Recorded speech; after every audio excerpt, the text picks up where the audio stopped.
నెల్లూరు నగరం సంతపేటలో రాఘవ కళ్యాణ మండపంలో 50, 51, 52 డివిజన్లకు చెందిన నెల్లూరు నగర తెలుగుదేశం పార్టీ మైనార్టీ నాయకుల ఆధ్వర్యంలో ముస్లిం సోదరులు ఇఫ్తార్ విందు ఏర్పాటు చేశారు. ఈ కార్యక్రమంలో మాజీ మంత్రి, నెల్లూరు సిటీ టీడీపీ ఎమ్మెల్యే అభ్యర్థి doctor Ponguru Narayana, TDP parliament అధ్యక్షుడు షేక్ అబ్దుల్ అజీజ్లు పాల్గొన్నారు. ముందుగా వారికి ముస్లిం సోదరులు ఘన స్వాగతం పలికారు. ఈ సందర్భంగా నారాయణ, అజీజ్లు ముస్లింలతో కలిసి ప్రత్యేక ప్రార్థనలు చేసి ఇఫ్తార్ విందులో పాల్గొన్నారు. అనంతరం డాక్టర్ పొంగూరు నారాయణ మాట్లాడుతూ ముస్లిం సోదరులందరికీ రంజాన్ శుభాకాంక్షలు తెలియజేశారు. ఈ మాసం ముస్లిం సోదరులందరికీ ఎంతో పవిత్రమైన మాసమని తెలియజేశారు. 2014 నుంచి 2019 వరకు తెలుగుదేశం ప్రభుత్వ హయాంలో ముస్లింల కోసం అనేక సంక్షేమ, అభివృద్ధి కార్యక్రమాలు చేయడం జరిగిందని గుర్తు చేశారు. అందరికీ నా శుభాకాంక్షలండి. ఈరోజు 51, 52, 50 ఈ 3 డివిజన్ల యొక్క దాంట్లో ఈరోజు ఇఫ్తార్ విందు ఏర్పాటు చేశారు. ఈ ఏర్పాటు చేసిన దీంట్లో పాల్గొన్న అందరూ కూడా నేను ప్రత్యేకంగా అభినందిస్తున్నాను.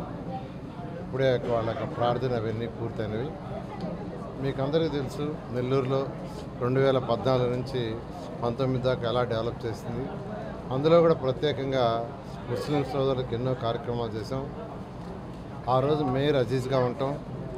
మేయర్ గారు ముస్లిం కావటం, ఆయన ముస్లిం సోదరులకు, పేదలు, నిరుపేదలకి సేవా కార్యక్రమాలు ఎన్నో అడగటం జరిగింది. అవన్నీ అడిగిన తర్వాత చేయడం జరిగింది. మీకు అందరికి షాదీ మంజిల్ తీసుకుంటే పేదల, నిరుపేదల కోసం షాదీ మంజిల్ నిర్మించమని అడిగారు. 8 కోట్ల రూపాయలతో దాన్ని శాంక్షన్ చేశాం.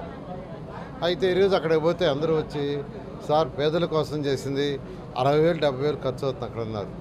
ఎందుకు అవుతుందంటే అక్కడ షామియానాస్ కావచ్చు, చైర్స్ కావచ్చు, వాటి కోసం వీటి కోసం తీసుకుంటే 60,000-70,000 అవుతున్నారు. దాని ఏదైనా తగ్గించే మార్గం చూడంటే ప్రభుత్వ రంగాన్ని ఖచ్చితంగా చేస్తుంది. ఎందుకంటే ఏదైతే ఎక్విప్మెంట్ కోసం వాళ్ళు డబ్బులు కడుతున్నారో అట్లాంటి డోనర్స్ దగ్గర ఆ షాదీ మంజిల్కి ఇప్పిస్తాం. ఎప్పుడైతే షాదీ మంజిల్కి పర్మనెంట్కి ఇప్పిస్తామో దానికోసం వాళ్ళు ప్రత్యేకంగా డబ్బులు కట్టాల్సిన అవసరం ఉండదు. ఆ విధంగా ప్రతిదానికి మార్గం ఉంటుంది, ప్రతిదానికి ఒక సొల్యూషన్ ఉంటుంది. అదేవిధంగా